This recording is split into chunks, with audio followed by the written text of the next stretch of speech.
तुम्ही विचार करत असाल की माझे 50 लाख गेले तरी पण मी हसते कसं काय? घाबरू नका, माझे काही 50 लाख गेले नाही आहेत. पण हे बोलायची वेळ तुमच्यावर येऊ नये म्हणून आजचा व्हिडिओ.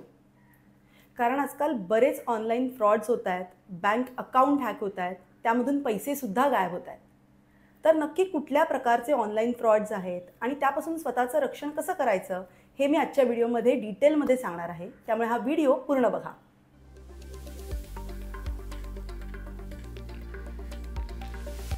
स्कॅमला मराठीत काय म्हणतात? माहीत असेल तर लगेच कमेंट करा. नमस्कार, मी सी ए प्रज्ञा शिरधनकर, आर्थिक जागृतीमध्ये तुमचं स्वागत आहे. आता बऱ्याच प्रकारचे ऑनलाईन फ्रॉड्स होतात, पण आज आपण 5 अशा फ्रॉड्सबद्दल समजून घेणार आहोत जे अगदी सहजपणे तुमच्यासोबत होऊ शकतात. पहिला आहे फेडेक्स कुरिअर स्कॅम. तुम्ही रिसेंटली रेडिओवर किंवा न्यूजपेपरमध्ये या स्कॅमबद्दल ऐकलं असेल, ज्यामध्ये तुम्हाला एक कॉल येतो आणि समोरचा माणूस तुम्हाला असं भासवतो की तो फेडेक्स कुरिअरमध्ये कामाला आहे आणि तुम्हाला सांगितलं जातं की तुमचं पार्सल जे आहे मुंबई किंवा कुठूनही तुमचं पार्सल जातं आहे ते आता होल्ड केलं आहे किंवा ते रिजेक्ट केलं आहे, कारण त्या पार्सलमध्ये एखादा इल्लिगल आयटम आहे. आणि मग ते सांगतात की तुमची केस आता कस्टम ऑथॉरिटीजकडे गेलेली आहे, तुम्हाला ते कॉल करतील किंवा एखादी लिंक पाठवतील, त्यावरती पेमेंट करायला सांगतील. तर जर असा कॉल तुम्हाला आला असेल तर त्या कॉलला अजिबात एंटरटेन करू नका, तो कॉल कट करा, कारण त्यामध्ये तुम्ही तुमचे पैसे गमावू शकता आणि कोणतीही तुमची पर्सनल माहिती ह्या कॉलवरती देऊ नका. दुसरा आहे ऑनलाईन जॉब ऑफर स्कॅम. आता कोरोना काळातनं ह्या स्कॅममध्ये किंवा ह्या प्रकारच्या फ्रॉडमध्ये मोठ्या प्रमाणात वाढ झालेली आहे, कारण लोक ऑनलाईन काम स्वीकारत होते. मग ह्यामध्ये काय होतं की ईमेलद्वारे तुम्हाला ऑनलाईन जॉब ऑफर दिली जाते, तुम्ही ती एक्सेप्ट करता, त्यासमोर तुम्ही कामसुद्धा करून देता. पण जेव्हा पेमेंट करायची वेळ येते ना, तर समोरचा माणूस काय करतो की ठरलेल्या रकमेपेक्षा जास्ती रकमेचा चेक तुम्हाला पाठवून देतो किंवा तुम्हाला एखादा असा मेसेज येतो की तुम्हाला ते पैसे तुमच्या बँक अकाउंटमध्ये जमा झाले. आणि मग समोरचा माणूस काय करतो की फरकाची जी रक्कम आहे ती तुम्हाला परत पाठवायला सांगतो. आणि बऱ्याचदा लोक काय करतात, ती रक्कम पाठवूनसुद्धा देतात.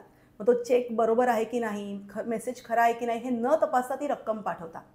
आणि नंतर त्यांच्या लक्षात येतं की तो चेक आता काही क्लिअर होत नाही आहे किंवा आलेला मेसेज हा खोटा होता आणि ह्यामुळे त्यांचं आर्थिक नुकसान होतं. आता बऱ्याचदा लोक काय करतात की लिंक्डइन आहे किंवा Naukri.com आहे, ह्यावर ना ऑनलाईन काम स्वीकारतात. तर कोणतंही ऑनलाईन काम स्वीकारताना समोरच्या माणसाची ओळख सुनिश्चित करा, तो कोण आहे कसं आहे हे तपासूनच मग ते काम स्वीकारा. आणि तुम्हाला जर असं काही फरकाची रक्कम परत पाठवायला सांगितली तर ती नक्कीच पाठवू नका, कारण हा धोक्याचा संकेत असू शकतो.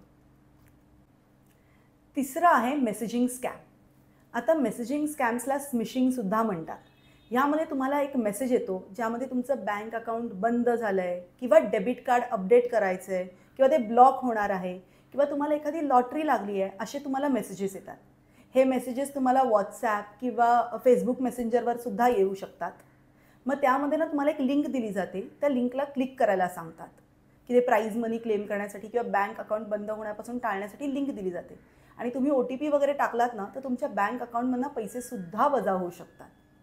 आता एक लक्षात घ्या, कोणतीही बँक असं अनपेक्षितपणे तुम्हाला एखादा मेसेज पाठवणार नाही. त्यामुळे असे कुठले मेसेजेस येत असतील तर त्याला रिप्लाय देऊ नका, कोणत्याही लिंकला क्लिक करू नका.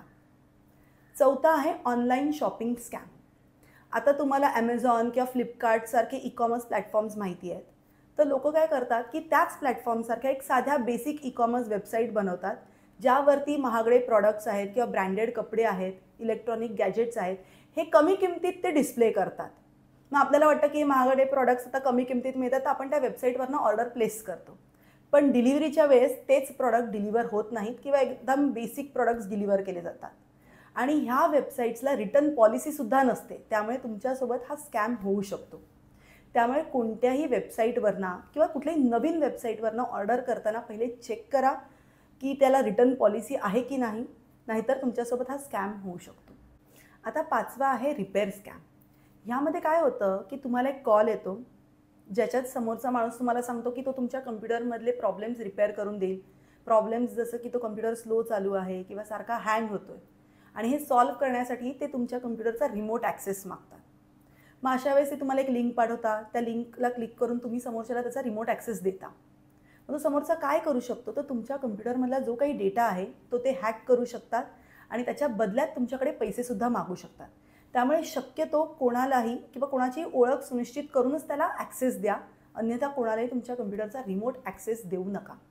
सो मला खात्री आहे की आजच्या व्हिडिओमुळे तुम्हाला कळलं असेल की कुठल्या प्रकारचे ऑनलाईन फ्रॉड्स तुमच्यासोबत घडू शकतात. सो ह्यापुढे तुम्हाला जर कोणतीही अशी लिंक आली किंवा कॉल आला तर त्या लिंकला क्लिक करू नका किंवा कॉलवरती तुमची कुठलीही पर्सनल माहिती देऊ नका, ज्यामुळे तुमचं काही आर्थिक नुकसान होणार नाही आणि तुम्ही स्वतःचं रक्षण करू शकता. तुम्हाला व्हिडिओ नक्कीच आवडला असेल, त्यामुळे तुम्ही त्याला लाईक केलंच असणार. पण आता या व्हिडिओला जास्तीत जास्त शेअर करा आणि आर्थिक जागृती या यूट्यूब चॅनलला सबस्क्राईब करा. थँक्यू.